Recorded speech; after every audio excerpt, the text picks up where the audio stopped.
Toma uno. Y toma uno. Bueno, Pablo, la primera pregunta que...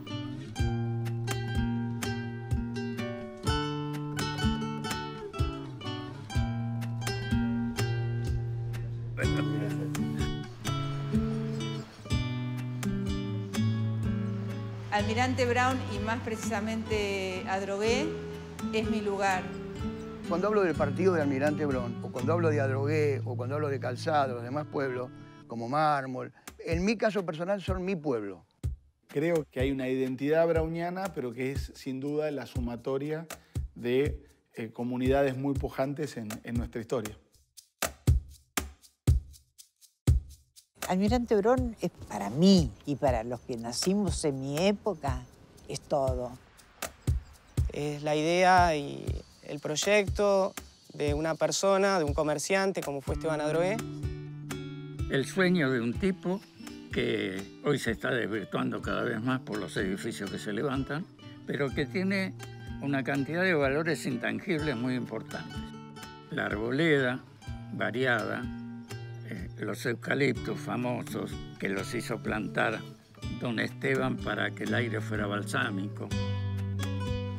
Almirante Brown tiene 12 localidades, 600.000 personas y un tercio de la superficie es zona rural. No olvidemos que Almirante Brown tiene una historia propia que a veces los vecinos no la conocen. Porque nadie puede querer lo que no conoce. Entonces, que los chicos no crezcan sin saber dónde viven y qué fue. Porque acá, donde hoy está el tren eléctrico, la computadora, el celular, hubo carruajes, hubo carretas, hubo gauchos, hubo gente que hizo caminos. Durante muchos años yo fui maestra de Claypole, en la escuela número 10. Yo era maestra de sexto y séptimo grado. Me llamó mucho la atención que cuando los chicos llegaban a séptimo grado, de su pueblo no sabían absolutamente nada.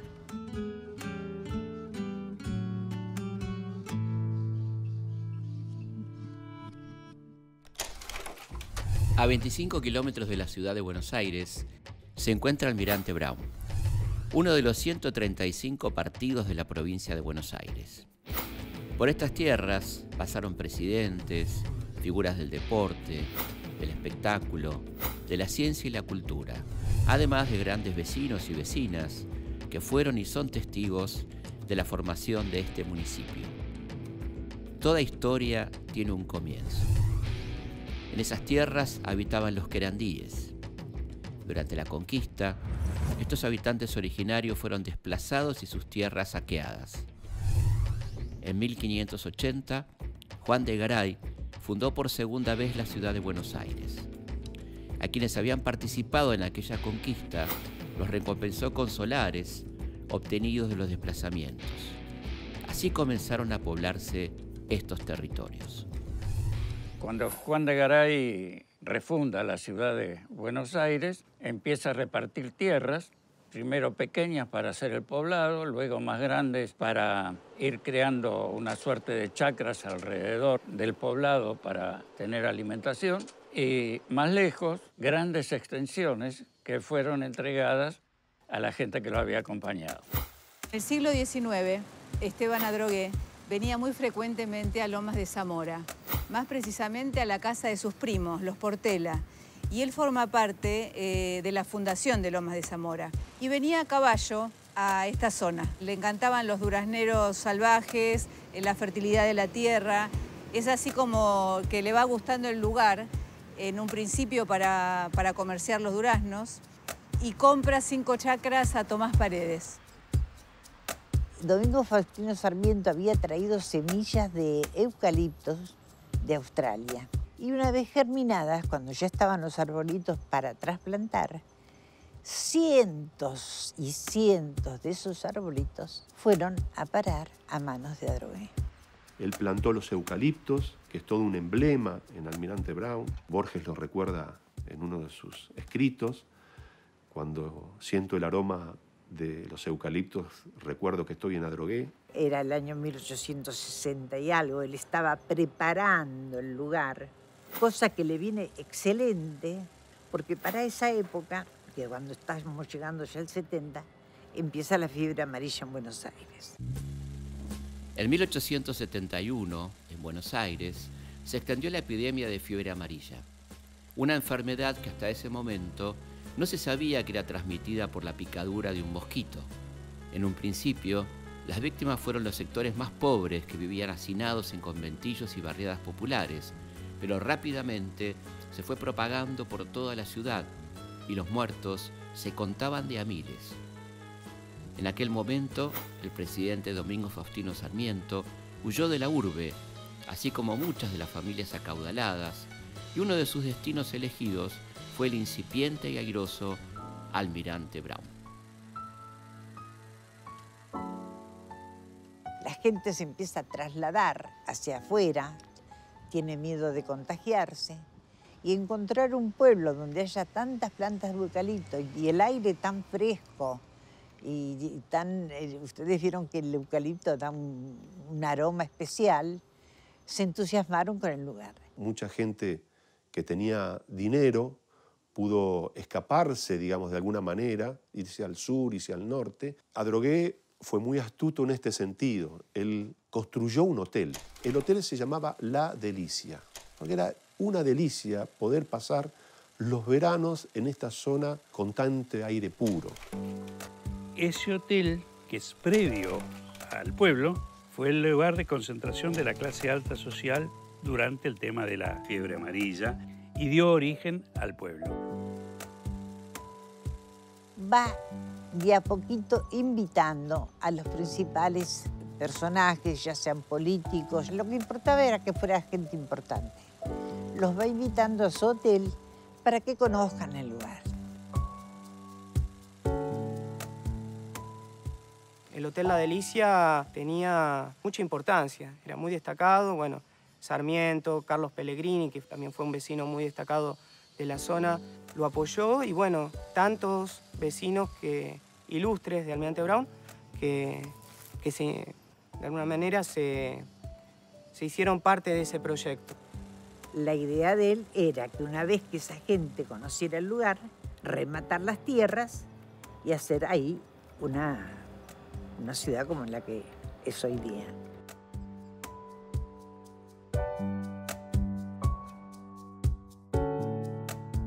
Incluso Adrogué sale de un remate que se origina Esteban Adrogué, montan una carpa donde hoy está la Plaza Brown, que es la plaza principal, y se hace el remate y se venden aproximadamente en ese remate unos 24 lotes. Lógicamente que eran fracciones grandes, de ahí las quintas que vinieron después, y fueron vendidos a los conocidos de Adrogué que trajo de la capital. Y muchas familias se anclaron acá en Adrogué. Los Burris, los Sáenz Valiente, los Peralta Ramos, digamos, muchas familias, Guevara Lynch, hicieron grandes casonas. Eran mansiones de muchas manzanas, con sus jardineros, con sus caballos. Y claro, personalidades como Carlos Pellegrini han venido acá a pasar los veranos. Y por supuesto también han hecho sus propias casas.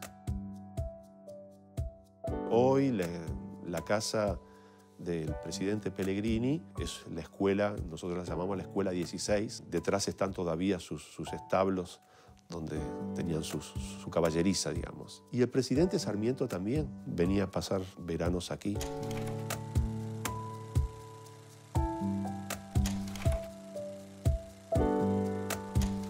El pueblo es un gran desafío.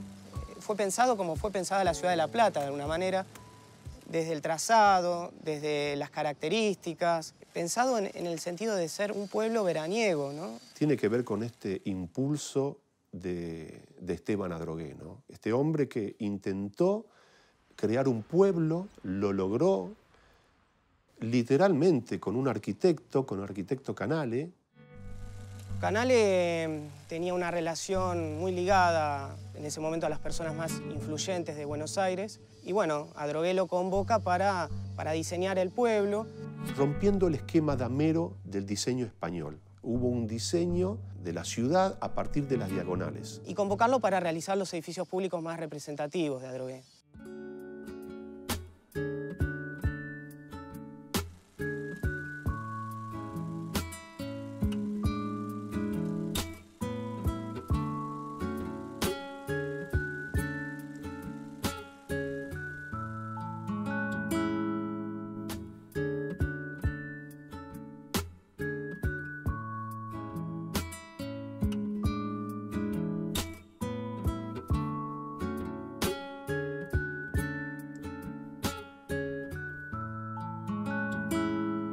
como él admiraba al almirante Brown, quiso homenajear a cada barco que tuvo una batalla en el Río de la Plata, el almirante Brown, quiso homenajearlo con una plaza.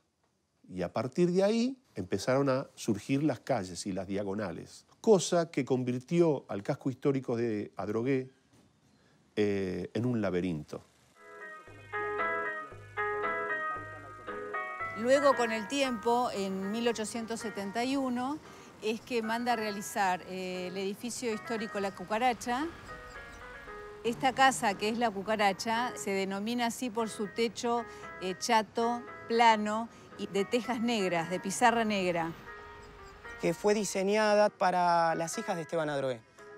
Es una casa que en realidad está dividida en dos, son dos casas gemelas, una para su hija Dolores y la otra para su hija Sofía. Bueno, las hijas nunca vivieron acá. La familia Esteban Adrogué era un comerciante de la capital, se movían en ese círculo y en la zona había casa-quintas, residencias de gente muy pudiente, pero muy alejadas. Entonces no se halló, ninguna de las hijas vivieron en este espacio. Esteban Adrogué vio que la función de la casa no se iba a llevar a cabo, que sus hijas no querían venir al pueblo. Entonces decide rifar la casa. Él mandó a hacer una rifa a Italia, porque acá no había imprentas, y mandó a hacer una rifa, y la rifa de la casa se llevó a cabo en el Hotel La Delicia.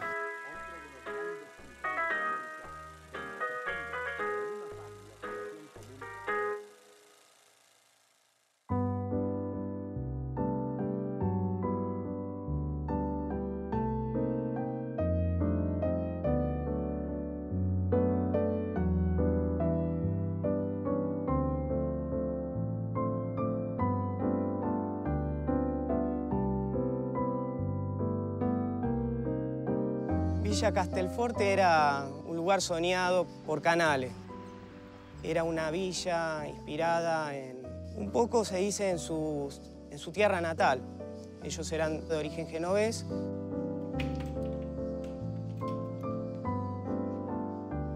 Deciden construir su residencia veraniega como si fuera una aldea medieval.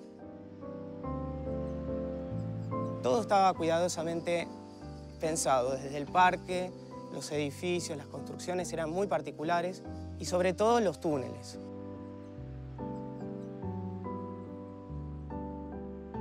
Este sitio tiene un valor patrimonial importantísimo para el almirante Brown. En realidad, Canale quería que este castillo tuviera una particularidad.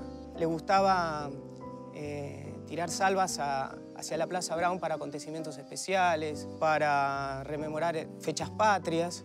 Los túneles servían un poco para eso, para transportar esas municiones y tirar esos cañonazos. Es parte de ese misterio que envuelve este lugar.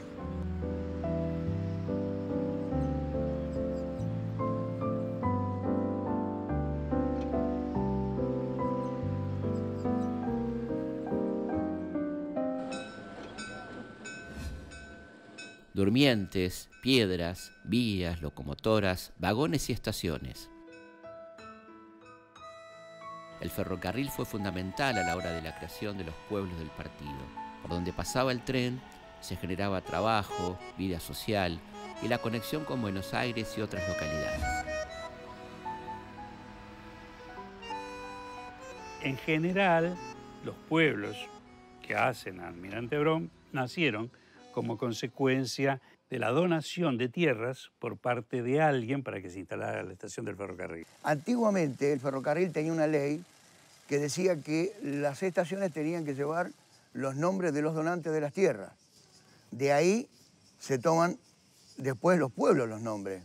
Es decir, ¿por qué importaba donar tierras?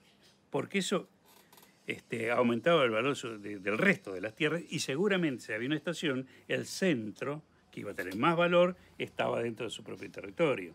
Eso ocurre en Adrogué, eso ocurre en Bursaco, donde si bien había otros habitantes, los bursacos prácticamente la había atravesado todo lo que eran los bursacos. Después tenemos al pueblo más antiguo, que es Ministro Rivadavia hoy, que fue Monte de los Chingolos. Monte de los Chingolos era una población que en 1830 ya estaba en el lugar, Pero no era una simple población.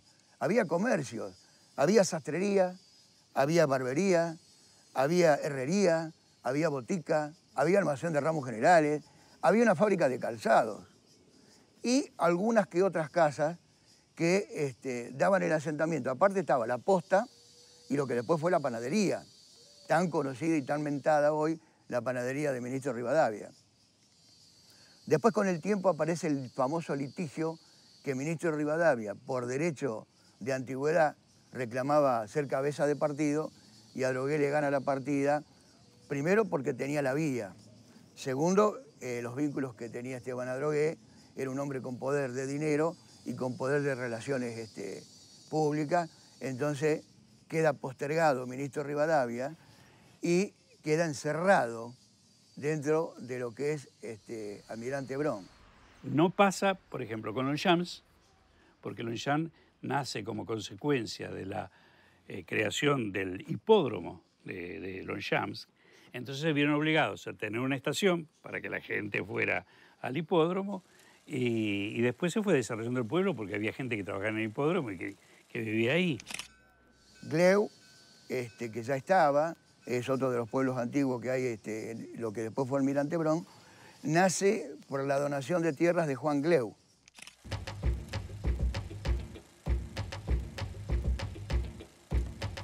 Villa Calzada es el único pueblo que tiene acto y acta de fundación.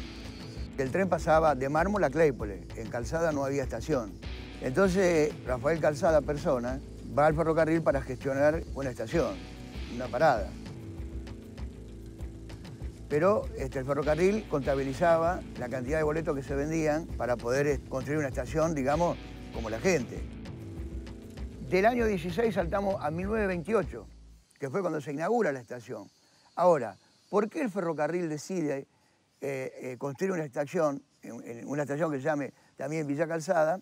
Por la cantidad de boletos que se empezaron a expender. Pero en realidad el que los compraba era el doctor Calzada. Él iba a Constitución y compraba cierta cantidad de boletos a Calzada. Un día compraba tanto, otro día compraba tanto, después venía acá y los tiraba los boletos. Entonces el ferrocarril, cuando iba a los libros, decía, a la pucha, se está moviendo mucha gente para ese lugar. Pero era siempre la misma persona que compraba los boletos, o sea, un gallego haciendo una picardía criolla.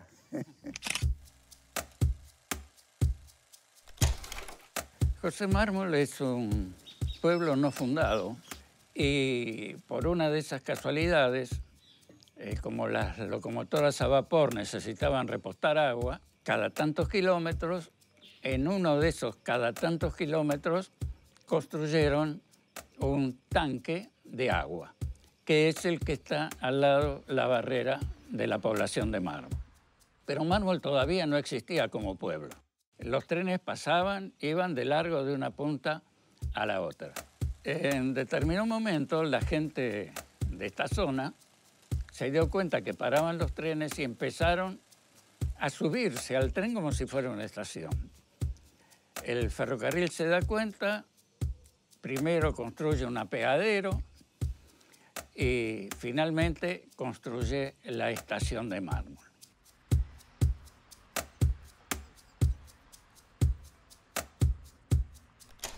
Claypole es una vivada de Pedro Claypole, porque esos eran los campos de los obligados. Antiguamente, de los monjes franciscanos, Gaete y la cañada de Gaete, y nos vamos atrás en el tiempo, pero para venir más acá, una descendiente de obligado, Julia, se casa con un funcionario de ferrocarril llamado Pedro Claypole. Él sabía, Claypole, lo de la ley esta de ferrocarriles, si yo te dono tierra, vos le pones nombre a la estación. Entonces le dice a la mujer, que era la dueña de la tierra, vieja, ¿qué te parece si dono una tierra para el ferrocarril? Y dale, total, y un pedazo de tierra más o menos, donan la tierra y le ponen Claypole. Es todo lo que hizo por el pueblo.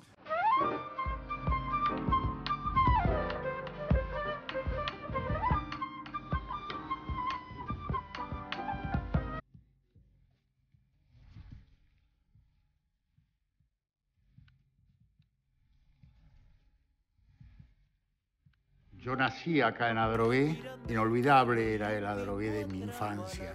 El barrio era, por supuesto, una gran aldea, porque había un montón de casas quintas. Vengo de un pueblo chiquito.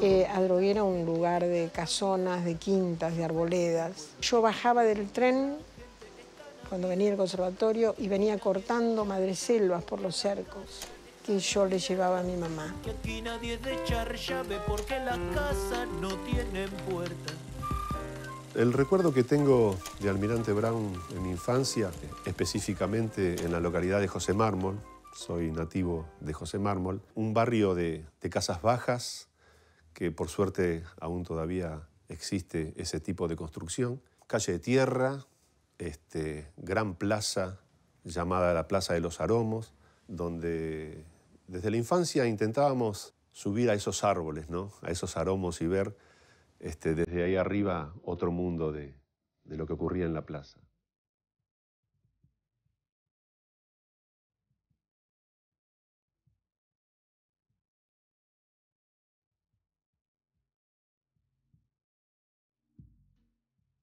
La verdad que tengo memoria de allá por los 3, 4 años de estar acá a pocas cuadras. Recién empezaba a ir al jardín de infantes y bueno, tengo recuerdos de jugar con los chicos del barrio, ¿no? Todavía una época donde había mucha actividad en las veredas. Los carnavales, que me encantaban porque yo me podía pintar los labios con los lápices de labios de mi mamá y disfrazarme. Y para mí el corso era algo imperdible porque primero venían los juegos de agua, las bombitas, los baldazos.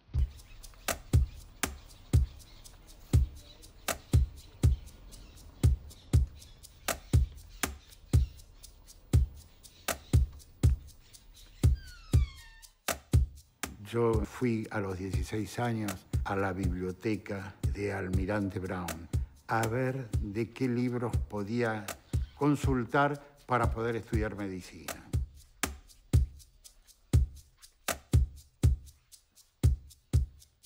Allí me encontré con una señora Mucio, Dora Mucio, que era la directora, que cuando empecé a estudiar después me preguntaban qué libros iba a necesitar para el año siguiente. Y así iban comprando los libros que íbamos necesitando. Éramos 2 o 3 estudiantes de medicina y nos compraban los libros. Ahí está el apoyo del Estado. Si no hubiese sido por la biblioteca, yo no podría haber llegado a esto, ¿ves? Acá te muestro mi título de médico, ¿no? Al cual no podría haber llegado si no estaba la biblioteca pública, donde el municipio, el Estado, ¿no es cierto?, ponía al alcance de todos, porque yo no tenía un mango, y no podía haber estudiado si no tenía ese apoyo.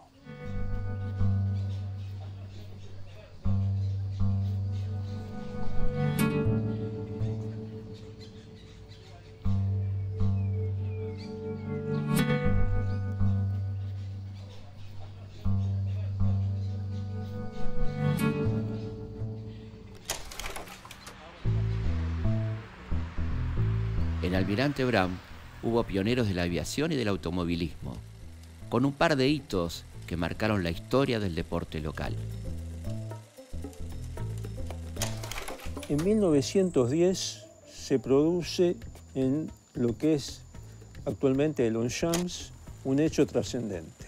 El Loma Jockey Club obtiene una indemnización y compra terrenos en lo que iba a ser la villa de Longchamps, que definitivamente termina siéndolo. Y hace ahí un hipódromo. El 6 de febrero de 1910, en Longchamps, vamos a tener el primer vuelo fiscalizado de América del Sur con el piloto francés Henri Bregui. El escenario del asombro cambia el verde Palermo por el poco transitado Longchamps. Un italiano, Enrique Breggi, electriza a miles de personas el 6 de febrero de 1910. Con un biplano Voisin despega estrepitosamente y recorre 6 kilómetros a 25 metros de altura y a 45 kilómetros por hora. Jorge Alejandro Newbery, presidente del Aeroclub, verifica la prueba. Como antes en París, la nueva e increíble osadía está señalando su destino.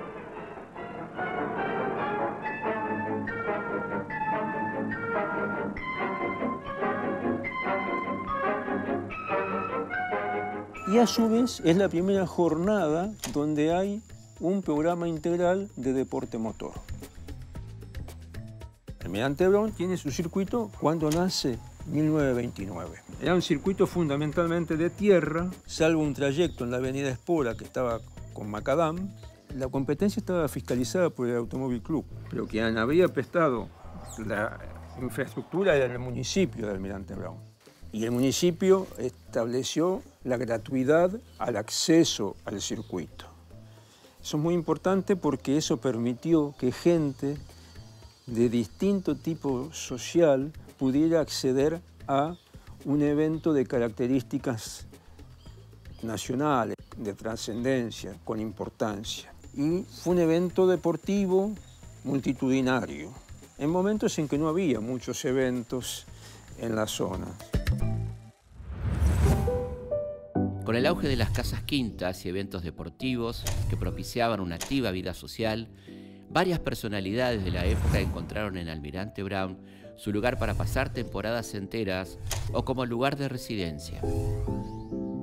Este lugar se fue poblando, digamos, de grandes personalidades y todas ellas dejaron su huella. Por eso, digamos, tanta importancia de la cultura en Almirante Brown, ¿no?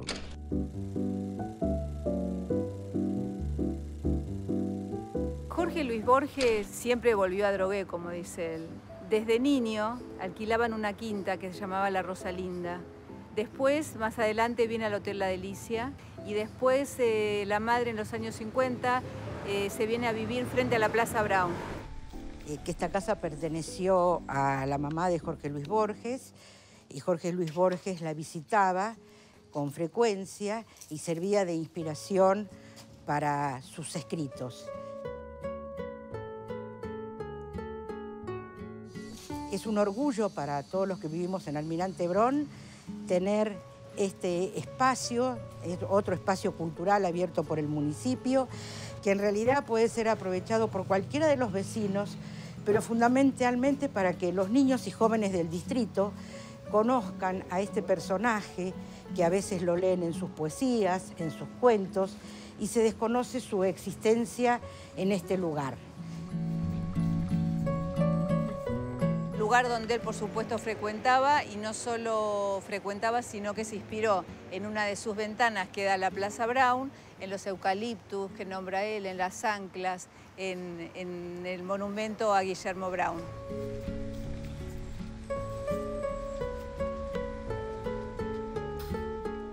Hace muchos años, cuando era adolescente, un domingo por la mañana estaba durmiendo en casa y mi mamá me avisa que venía Jorge Luis Borges por la vereda con María Kodama. Esto fue más o menos entre el año 76 y 77. Y él estaba parado en la puerta de mi casa con María Kodama, conversando con un tío mío. Y bueno, y nos sacamos una foto que para mí, bueno, realmente es un documento histórico muy importante, pero más que un documento histórico es algo que está muy cargado de afectos.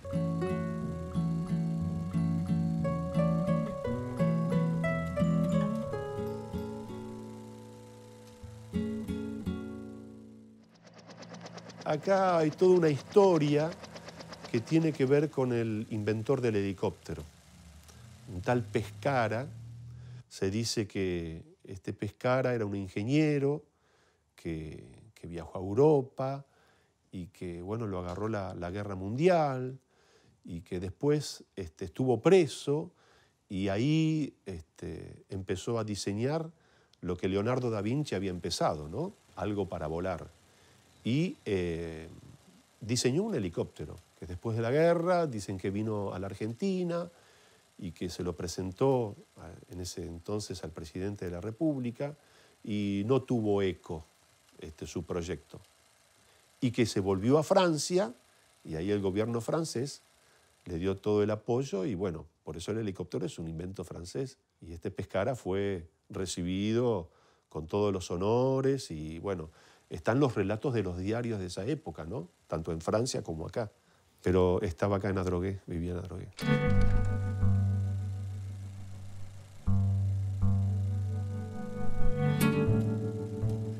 El otro personaje importante fue Alfredo Murúa. Alfredo Murúa vivía con sus padres en el barrio de Chacarita. Tenía 14 años y produjo un invento que el padre lo tuvo que patentar a su nombre porque era menor de edad, el Alfredo.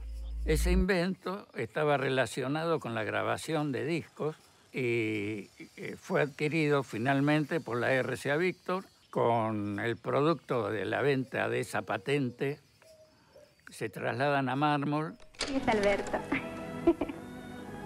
Ya vuelvo, ¿eh? Alfredo Pablo Murúa fue un vecino de la localidad de Mármol. Se destacó en lo que fue el cine sonoro. Comenzó en nuestro país en el principio de la década del 20 y con él se logró poder poner sonido a las películas. Los marchan bien, de manera que no tiene nada que decirme. En cuanto a lo de o sea andar que perdiendo el juicio... no era algo que todavía estuviera inventado, ¿no? Él había inventado una forma de grabar el sonido en la película que lo llamó sidetone. De ahí pasó a crear los estudios cinematográficos, los primeros estudios cinematográficos. Ahí surgieron los primeros grandes actores del cine argentino, desde Libertad Lamarque, Florent Delbene, Pedro Quartucci, todos pasaron por los estudios CIDE.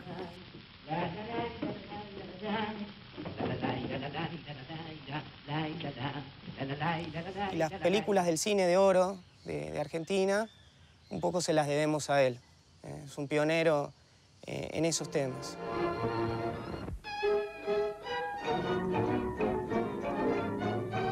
Tal vez se merezca un justo homenaje por su trabajo.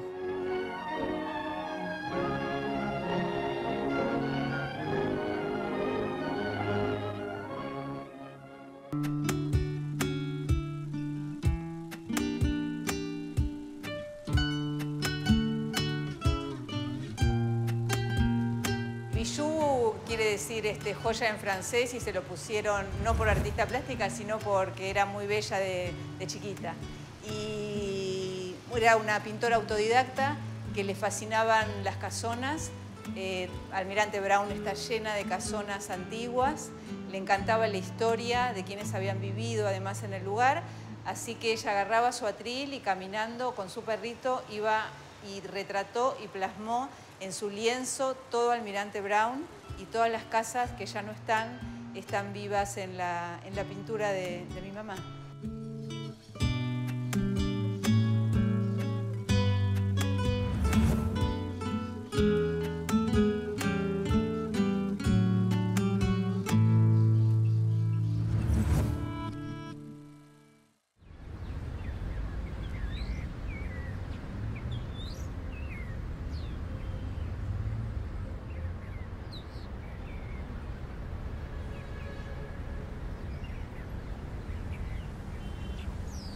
Soldi llega a Gleu invitado por unos amigos a comer un asado un domingo.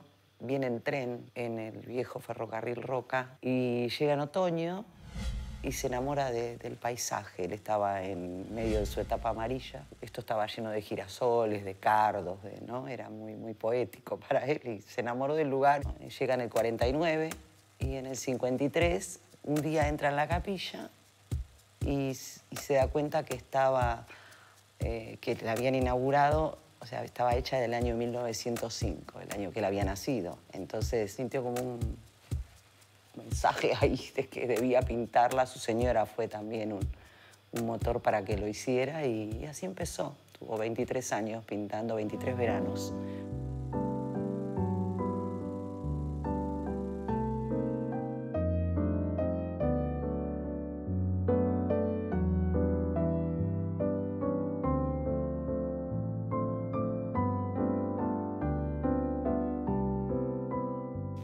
padre ha sido uno de sus amigos aquí en Gleu. De chica lo recuerdo siempre pintando por todas partes, en el patio de su casa. Soldi era un vecino más. Era un vecino más. Era el vecino que salía con la bolsa a hacer la compra, con la mujer, el que se paraba a hablar con todo el mundo, el que traía ideas innovadoras, como esto del concurso de manchas, como esto el concurso literario. Era común caminar por la calle y ver gente que venía de Buenos Aires 3 horas en tren a pintar los paisajes de Gleu.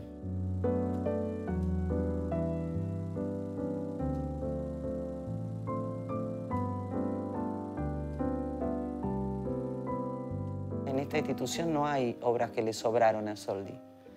Hay primeros premios obtenidos es su colección privada. Primeros premios obtenidos en Argentina, en el extranjero, retratos de sus amigos, de amigos de sus hijos y de los personajes del arte. O sea, él quería homenajear a toda la gente del arte. Por eso te digo, desde un actor hasta un músico, hasta un chelista, hasta todos.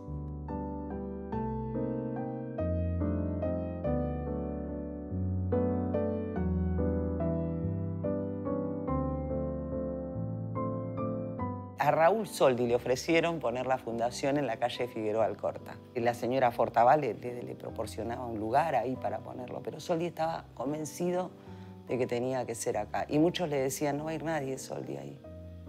Y entonces él decía, van a venir los que estén destinados a verlo. Y eso creo que también habla de él, de dejar su legado en Gleu.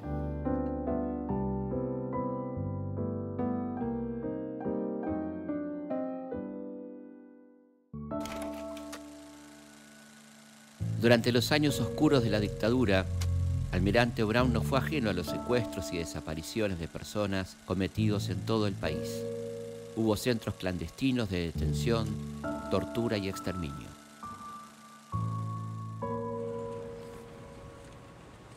Aquí en Almirante Brown fue como en el resto del conurbano, pero tiene una particularidad quizás, y es que Almirante Brown no tenía desarrollo industrial.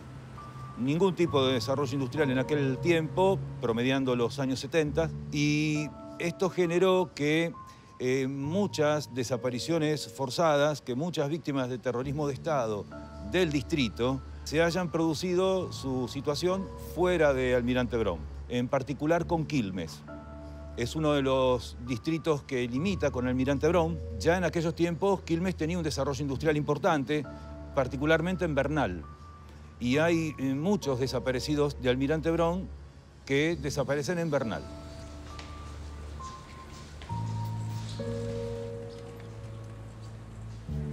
Cuando vino el golpe del 76, a nosotros nos golpeó muy duro.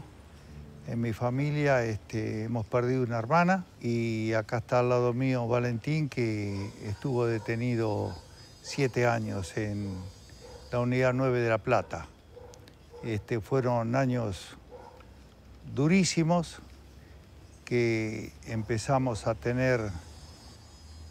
Ya antes de la dictadura habíamos tenido la detención de Marta Margarita, nuestra hermana, buscándolo a Valentín una noche, allá por el 75, irrumpieron en nuestra casa. Me encontré con 6 o 7 personas, todas vestidas de civil, como un grupo de tarea, como se mencionaba en esa época, que la estaban prepoteando, maltratando a mi mamá y a Marta, y le preguntaban por Valentín. A mí me detuvieron en agosto del 75 y ya nunca más salí hasta octubre del 82, que estuve con libertad vigilada, y cuando a fines del 83, casi sobre las elecciones, me dan la libertad definitiva. Yo cuando nos iban a visitar a la cárcel les decía que se vaya, que se vaya, que se vaya. Están secuestrando y matando gente todos los días porque los familiares venían y nos decían y nos pasaban los reportes permanentemente de todos los compañeros que iban cayendo, que desaparecían o que eran asesinados.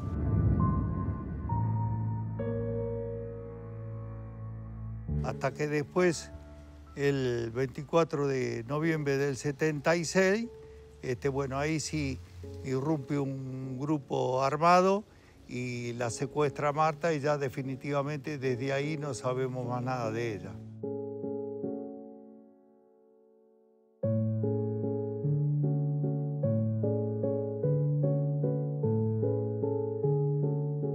Es muy duro pensar que aquella primera detención de mi hermana fue hecha injustamente en un operativo en el cual me buscaban a mí. Pero en aquella época no había datos, no había información, no había nada.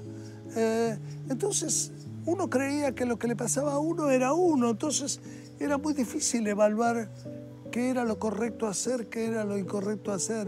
Si mi hermana hubiera sabido efectivamente lo que pasaba, seguramente se hubiera ido. Y también a mi hermana le pasó eso porque nosotros éramos de los sectores más bajos de la sociedad. Mi hermana fue la única que había estudiado en la familia, que se recibió de maestra. Después los demás ninguno de pedo, terminaron todo el secundario, el primario. Mi mamá y mi papá eran casi analfabetos. De hecho, mi hermana le enseñaba a leer a mi mamá, la que es madre del Plaza de Mayo, que falleció el 10 de enero último a los 101 años.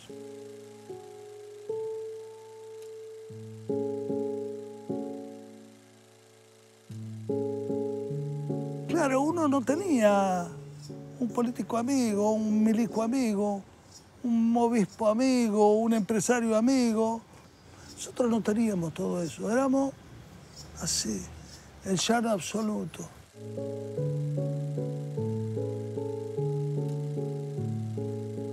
Inmediatamente, al final de la dictadura, ni bien la dictadura termina, Alfonsín asume el 10 de diciembre, el día 20 de diciembre, el intendente que recién estaba en el cargo, que era Félix Flores, toma una decisión realmente trascendental.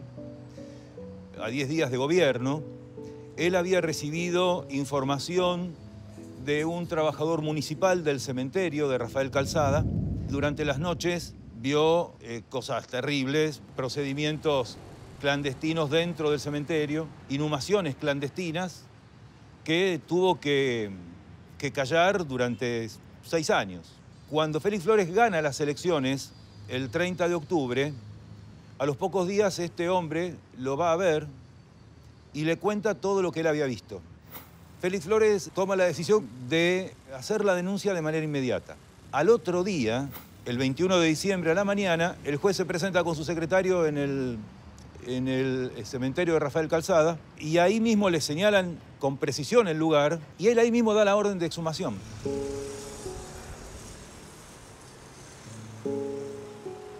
A unos pocos centímetros de la superficie comienzan a aparecer prendas, vestimentas y poco más abajo ya restos óseos. Al día de hoy hay, hasta donde yo tengo certeza, hay 11 personas identificadas a partir de aquellos restos exhumados.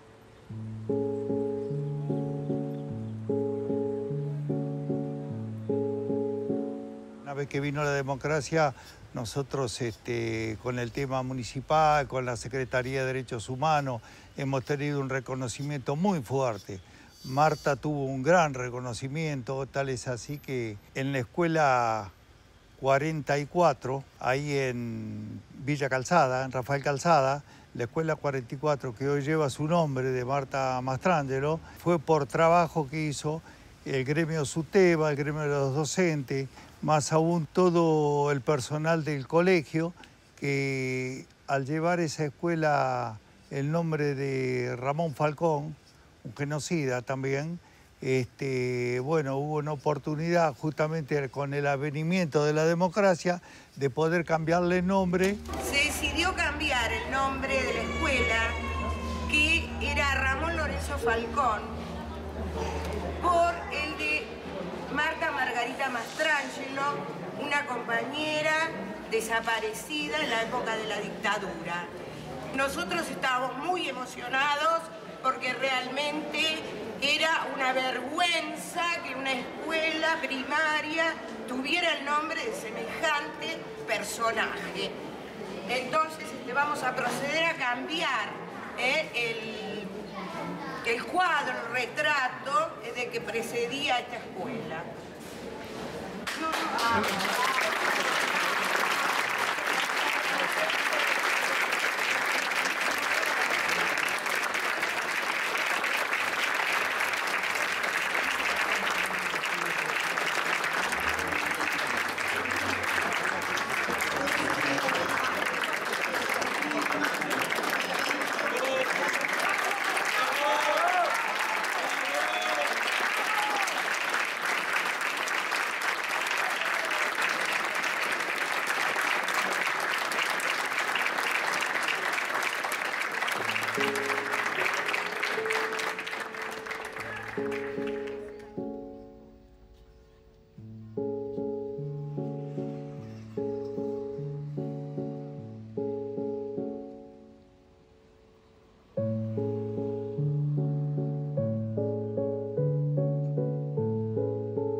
Que sepa el mundo, América, que un pueblo con voluntad, pueblo argentino, si quieren venir, que vengan, les presentaremos batalla. Al desatarse la Guerra de Malvinas, en 1982, en Almirante Brown, al igual que en el resto del país, jóvenes que estaban realizando el servicio militar fueron enviados a combatir a las islas. Todavía hoy, las secuelas de esta contienda perduran en los sobrevivientes. Cuando voy a Malvinas, voy con 19 años de edad. Yo había entrado a hacer el servicio militar obligatorio en enero de 1981. Íbamos a hacer instrucción supuestamente de guerra, es lo que nos decían. Tuvimos 3 meses en monte, pero nunca nos dijeron que íbamos a ir a una guerra. De acá de Brown fueron aproximadamente 350 vecinos de Brown, entre ellos que estaban haciendo el servicio militar y entre otros que eran propios militares, ¿sí? La mayoría, pienso yo, que eran jóvenes que estaban haciendo el servicio militar. Salí en la revista Villiquen, yo no lo sabía. Bueno, esto fue un corresponsal de guerra que pasó por el Mori Brook. Yo estaba de guardia ahí, siento el chasquido de la cámara, me doy vuelta, él me había sacado una foto, le digo, ¿me sacaste una foto? Y dice, sí, pero ahora no la vas a ver. Y se dio vuelta y siguió sacando fotos a todos ahí. Cuando vuelvo, bueno, empiezo a buscarme, sí, estaba en la revista Gente, en otra revista también que es de Malvinas. Y bueno, mi única foto en Malvinas, la verdad que, no sé, cada que lo veo recuerdo ahí que yo miraba, no sé, para el continente, miraba para este lado, diciendo, bueno, ¿qué pasará, no?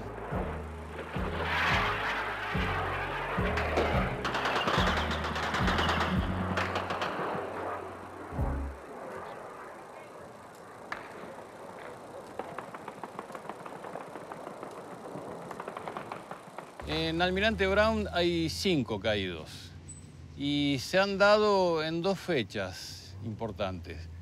La primera es el 2 de mayo, con el hundimiento del crucero General Belgrano. Ahí había 2 muchachos que vivían acá, en Calzada. Omar Chaile, que era un colimba, sí, estaba haciendo el servicio militar, pero le tocó Marina y le tocó estar en el crucero General Belgrano. Y otro, Aldo Moreno, que era personal del barco, o sea, era un marino. Va pasando la guerra y en este Modi Brook, que yo dije que estábamos apostados y que pasó a ser el comando de la 10ª Brigada ahí su puesto, el 11 de junio por la tarde es un ataque de un avión Sea Harrier deja caer 2 bombas, una da de lleno en las instalaciones de este lugar y ahí mueren 3 soldados argentinos, ¿sí? Colimbas. Malvinas fue un cambio en la vida para mí y bueno, significa todo. En los primeros años la pasamos mal, pero bueno, nos fuimos dando cuenta de que había que hablarlo, habría que contarlo, no había que dejar que desmalvinicen, porque eso es lo que hicieron en los primeros años, desmalvinizar, escondernos, no hablar de lo que había pasado, que no se podía hablar. Es más, a nosotros nos decían que no, ya antes que salgamos de la colimba, que no podíamos hablar de lo que había pasado porque era un secreto de guerra. Y a través de los años, bueno, nos fuimos juntando los veteranos del partido y, bueno, de los otros municipios también adyacentes. Acá tenemos un centro de excombatientes que está del año 95. El municipio le ha dado lugar a una coordinación de excombatientes también dentro del municipio para que interactúe con el centro de excombatientes. Y bueno, se han hecho muchos logros, muchos monumentos, calles con nombres de los caídos en guerra y con nombres de veteranos que han muerto en la posguerra y los vecinos han querido homenajearlo por su trabajo. La más nueva de nuestras localidades, junto con San Francisco de Asís, es la localidad de Malvinas Argentinas, que se escindió de parte de Adrogué, parte de Bursaco. Y allí, bueno, entre otras cosas, todos los años conmemoramos el 2 de abril, una fecha importante para nosotros y donde todos los excombatientes caídos, los 5 excombatientes caídos en nuestro distrito tienen su lugar.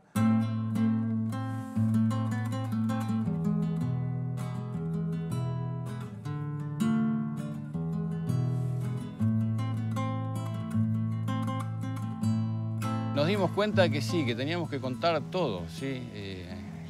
Todo lo que habíamos pasado, lo que habían pasado los demás, que esto es un acto de soberanía. Seguimos diciéndolo, Malvinas es Argentina.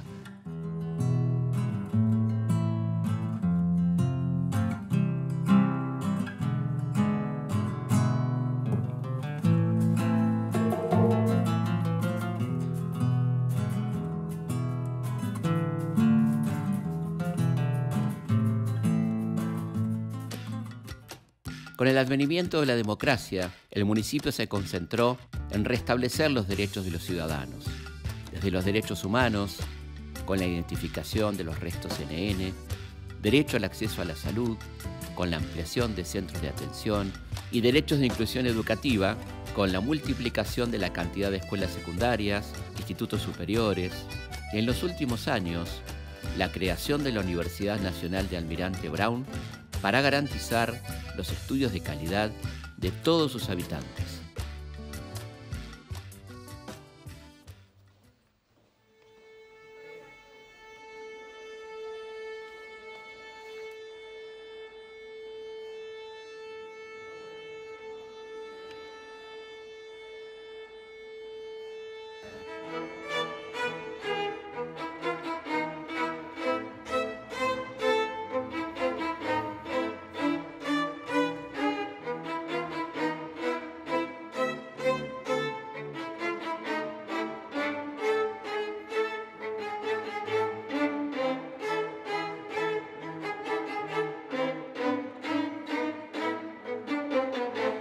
Mi primer acercamiento con la Orquesta Escuela fue con una compañera de violín que me insistió para que venga y me encantó.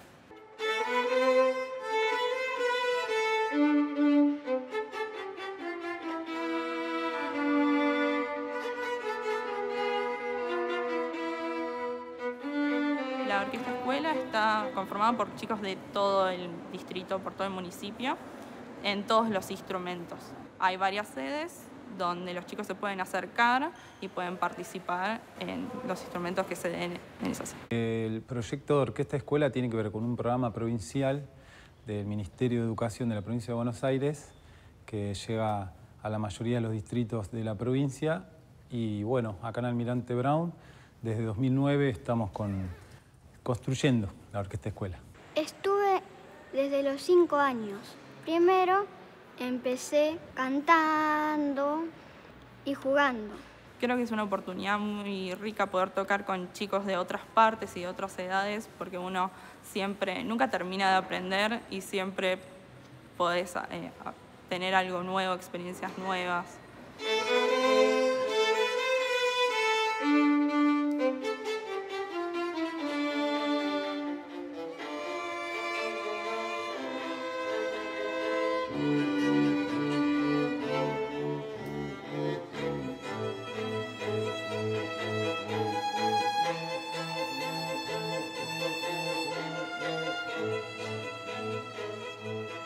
Prácticamente podemos decir que algún chico, no sé, a lo sumo tiene que caminar 35 cuadras y se va a encontrar con una sede de la Orquesta Escuela. Mi sueño es que haya más orquestas escuela en todos lados y que se pueda hacer que en todas las escuelas haya una escuela o un coro y que sea más global.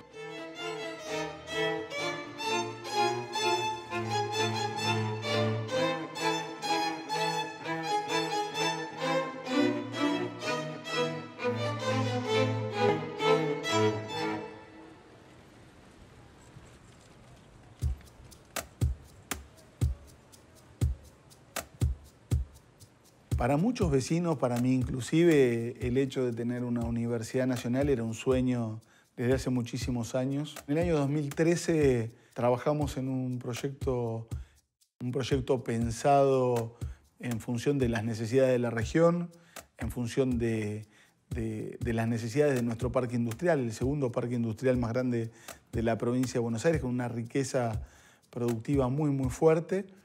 Se creó la universidad.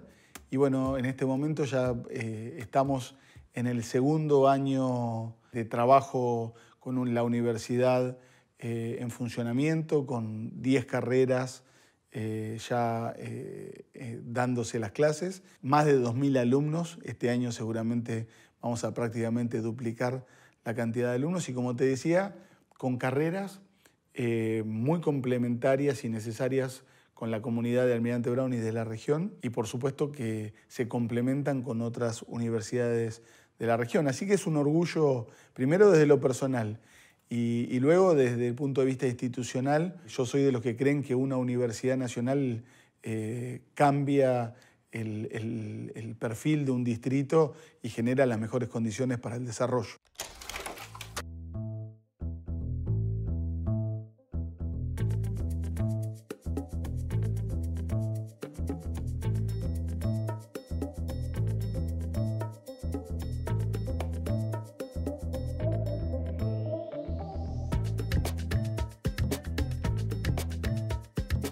Para mí Brown es un sentimiento. Hace muchísimos años, cuando Brown desciende de la C a la D, hicieron una prueba de jugadores, tuve la suerte de poder quedar. Al segundo año el club pudo venderme a Temperley, en el cual estuve 2 años, después me dieron a préstamo hasta que pude lograr quedar libre de la institución de Temperley, hasta que tuve la suerte que por intermedio de Juan Bari, en el cual teníamos una amistad de jugar en los potreros, me dio la posibilidad de poder volver al club y trabajar en el baby fútbol y divisiones inferiores. Y bueno, y uno fue subiendo escalón por escalón hasta llegar a la primera división. Factores lindos, ¿viste? Brown se dio el lujo de ganarle a todos los grandes en el Nacional B, te puedo decir Talleres de Córdoba, Independiente, todos los grandes que estuvieron en el Nacional B, Brown tuvo la suerte de poder ganar. Después la Copa Argentina, ganarle una vez a Independiente en cancha de Lanús también fue algo muy lindo, porque vos mirás a la tribuna de Brown y decís, la pucha, mirá lo que lograste, ¿viste? Cosa muy linda que yo disfruto cuando el hincha de Brown está gritando y está contento a través de un resultado. Nosotros trabajamos para eso.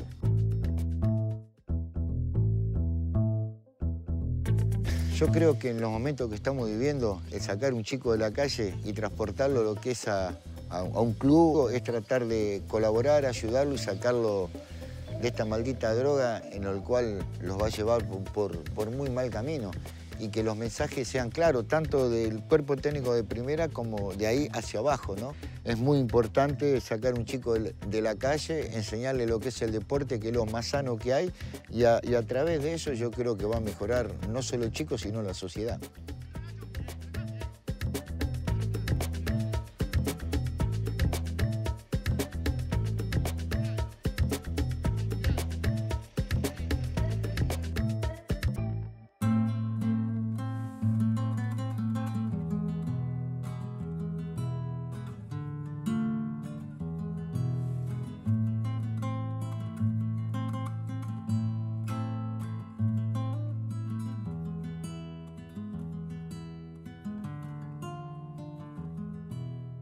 El proyecto de la Feria del Libro es un proyecto que surge naturalmente de la Secretaría de Educación del municipio, pero sobre todo en articulación con muchísimos vecinos y vecinas ligadas a la literatura, ligadas al arte, algunos con muchísima trayectoria, de mucho tiempo, y muchísimos jóvenes escritores que la tomaron como propia y que es una propuesta que va creciendo, que ya pasó de ser una propuesta local para ser una propuesta regional y, por qué no, nacional, ¿no?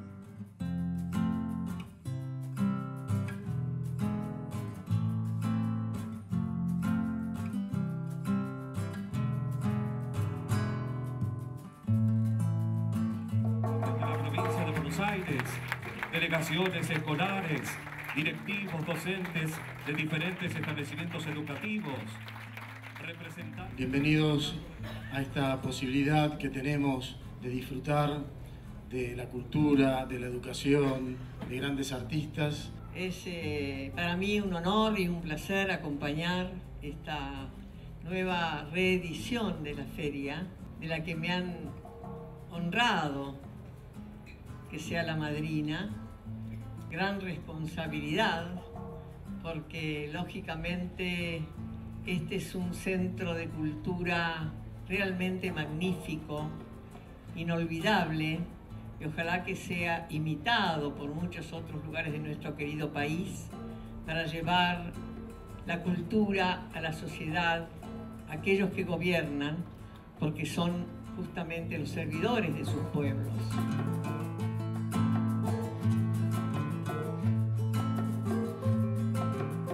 Hace falta y hay un déficit histórico de infraestructura social, y creo que ese es el trabajo que nos venimos dando desde hace 5 años y que tenemos que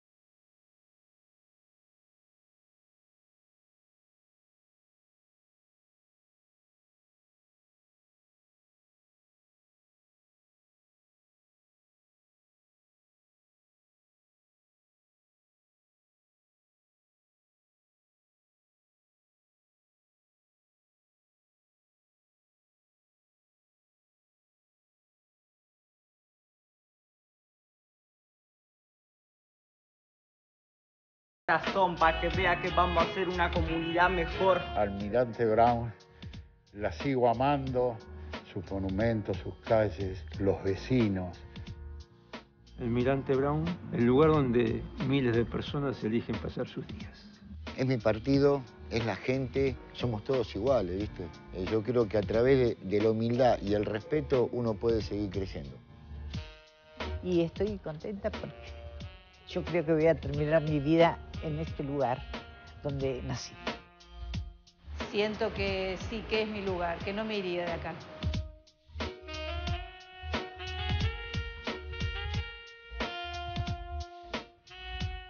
Yo hago votos para que los jóvenes, los habitantes que tengamos en todos los pueblos de Almirante Brown en el distrito, sientan la misma devoción y el mismo cariño por su terruño, por el lugar donde nacieron, donde crecieron y donde están enterrados los huesos de nuestros queridos antepasados.